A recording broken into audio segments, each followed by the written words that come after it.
Chelsea 2, Bournemouth 2. The December from hell finally ends, but it doesn't end well for Chelsea. Today was well, that first half. That first half was absolutely despicable. It was one of the worst halves defensively that we've played all season. And we've had some bad halves, but defensively, that half. Oh. But before we get to that, the lineup was fairly strong lineup apart from the fullbacks. Fullbacks came in. Cucurella went off at the end of the Aston Villa game because his hamstring. Reece James was rested, obviously. So Gusto was at left back. Achapong was at right back. The center backs were Trev and Wesley Fofana, which you would say normally our strongest center back pairing. Keeper was Sanchez. Midfield was Caicedo, Enzo, Palmer. Right wing was Esteval, so everyone's been clamoring for Esteval to play with Palmer. Up top was Delap. Left wing was Garnacho. So probably the strongest lineup apart from the fullbacks that we can play in terms of attacking options, midfield, and things like that, of who the fans have been on Maresca to see. So there's that. And look, I get it. Cucurella, rumors of him or looks like he might make it for the City game. And then Reece James, obviously you'd want him to have him there because he's our best right back and because of what happened in the game. So let's get into it. But from the start, it was a basketball game. It was up and down, up and down, up and down. They get an attack, we go forward. They get another attack and another attack after that. 2 attacks for them to our 1. I think in the first half they had 12 shots to our 5 or 6, and it wasn't like we had a poor half going forward and in attack. We just defensively we were just getting cut through. We were getting absolutely demolished on the wings in our 1v1s. Achapong at right back against Semenyo did not pass the test. Left side, Gusto wasn't better against too much better against Adam Cook. In the middle, Evan Nilsson was physically dominating Trevor Chalobah. I mean, there was that one long ball over the top where Chalobah lets it bounce. Evan Nilsson leans into him a little bit. Was it a foul? Probably, but still, you shouldn't be letting Evan Nilsson do that to you. Evan Nilsson collects it. Chalobah makes a nice recovery run to get over there and does just enough, although you could probably say it was a poor effort after all that hard work done by Evan Nilsson. So just a calamity of just not having a good shape, not winning 1v1s, not winning duels, not winning aerials, Delap not being able to hold the ball up to relieve any of the pressure or being able to hold it up once out of every 3 times it's played to him. Going long sometimes to Esteval and things like that. Just we put the defense under pressure because we couldn't control the game. And it showed, and it ended up with Bournemouth taking a 1-0 lead, deserve it. They get it, another long throw.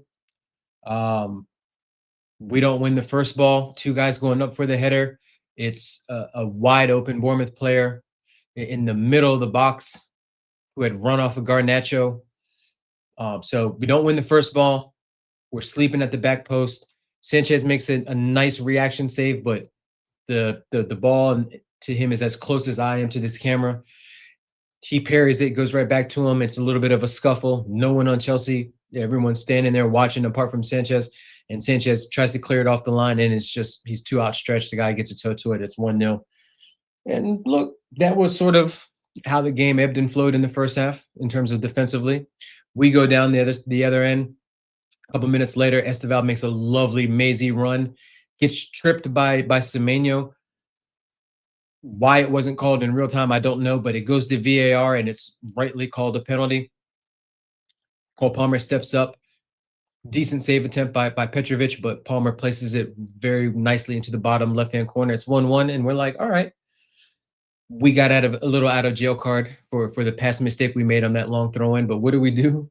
We actually we do okay in the next 5 minutes, right? We get the next goal from Enzo. Garnacho finally one of his 20 or so chances in the last 3 or 4 starts that he's been in or played a part in. Has a nice cutback to Enzo, and unlike the Aston Villa game, Enzo sorts it out, sorts his feet out, places the ball nicely into the corner. It's 2-1, and we're like, all right, Bournemouth haven't won in like 9 games. We can cook them. We can put 3, we can put 4, we can go into this City game with confidence, but we need to take care of business. And what do? We do not take care of business. Another long throw comes.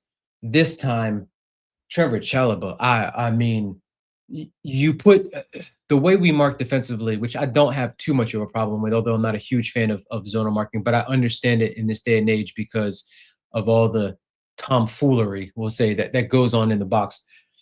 Trevor Chalobah, you want one of your better hitters of the ball at that near post to sniff out the danger in case it's a line drive or in case it doesn't have too much of an arc on it. And what does he do?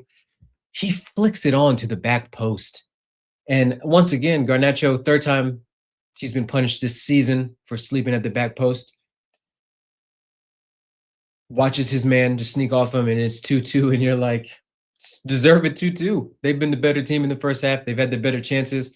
They've worked the keeper more. They've just done a better job of playing football than us. Simple as.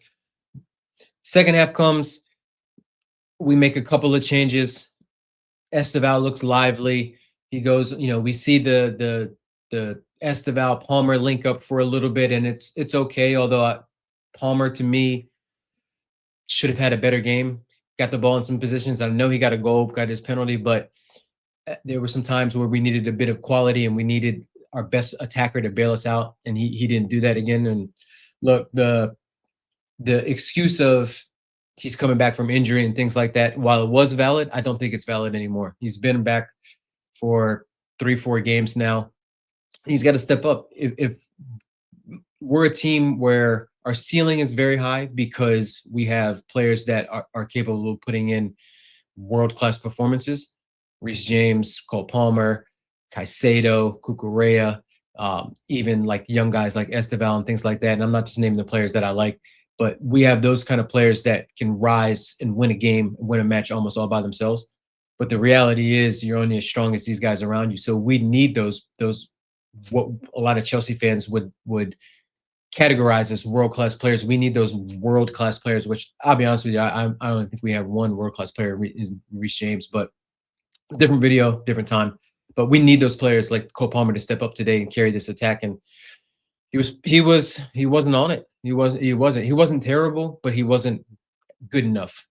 Put it that way, compared to what we've seen. And we need him to get better fast because City's coming up, and Champions League starting to come back around the corner. Carabao Cup, 2 big ones against Arsenal. He's missed the last 2 or 3 Arsenal matches, so we need him to go. But even one thing too that I'm thinking about, the Man City fixture ahead is we're missing Caicedo because of a poor refereeing decision 4 minutes in, and I thought today the ref was absolutely terrible. Second half, there was a handball on Gusto that I thought, to be honest with you, I thought that was a handball, just like I thought the match before where the defender looked away, and because he was looking away, his arm was still in an unnatural position, and somehow it got declared that it wasn't a handball. But yeah, that was nonsense. But like I said, I'm fair. I thought that was a handball today. I thought we were very lucky on that one. I did think there was another penalty shot that we had earlier that should have been a handball for us. But look, you can't even complain too much about refs anymore because they suck for everybody. So it's not, one game you might get the rub of the green, the other game you might be on the short end of the stick. It is what it is in this league. But overall, I mean, second half we were better defensively. We shored things up. Sanchez didn't have too much to do in terms of shots that he had to really save and get us out of a tight jam on. Caicedo was good in the second half. We were worried that he was going to pick up another yellow and just leave us a man down on this one.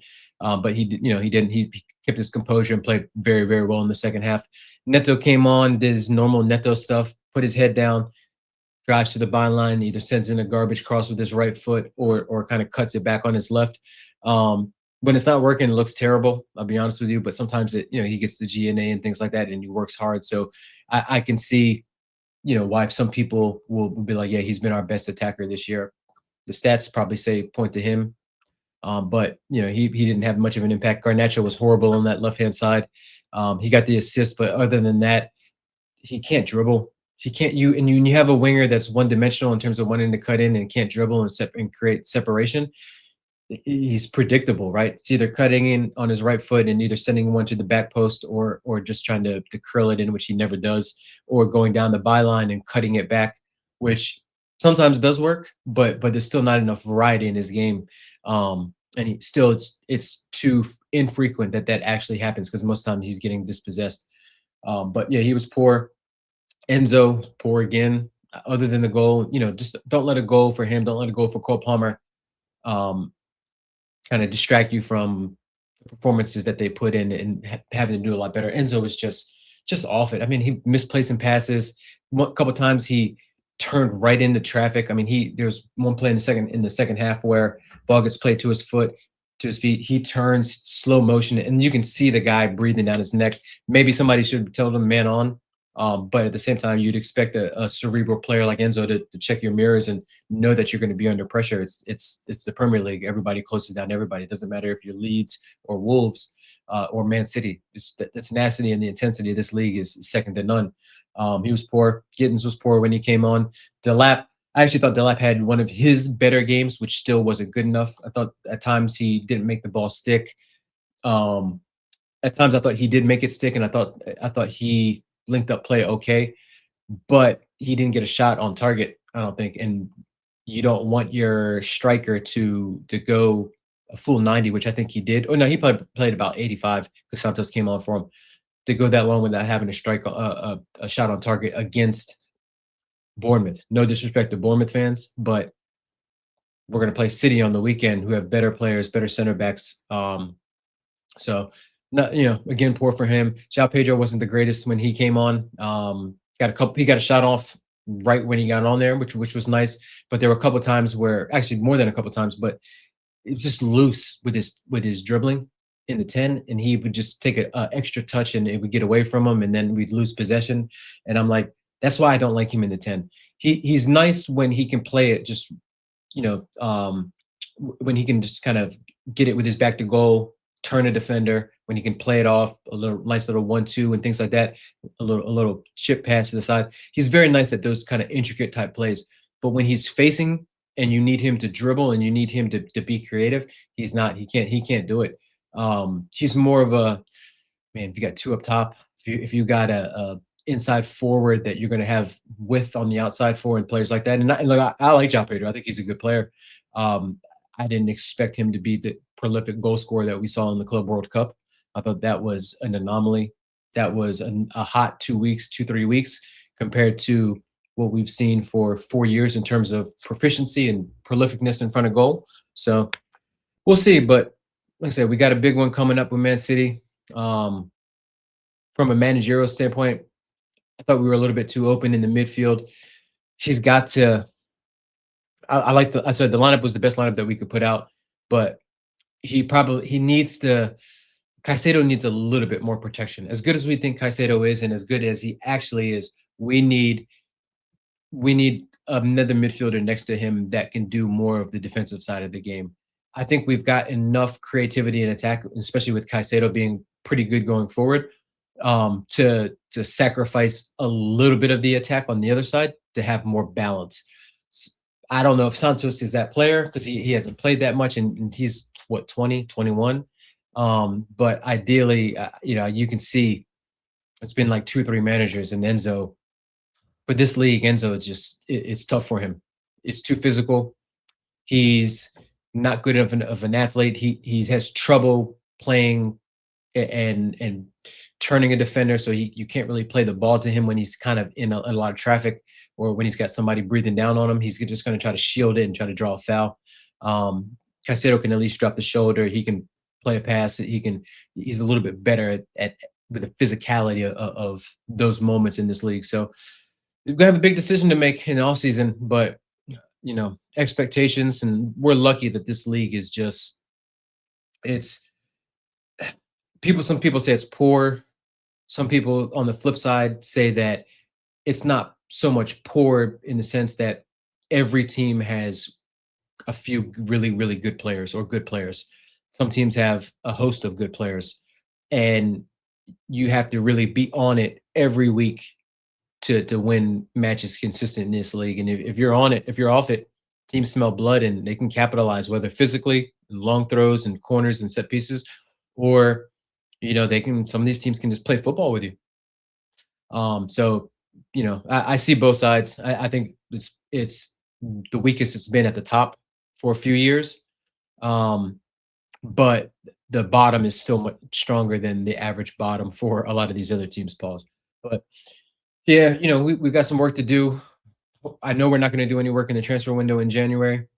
Um, the club's not, the directors are probably going to have too much pride and they're not going to realize that we need to um, right their wrongs.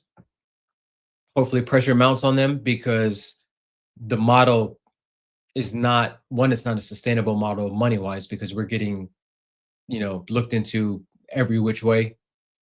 And two, because of the size of the stadium, it's gonna it's you got to figure something else out. You got to figure something else out.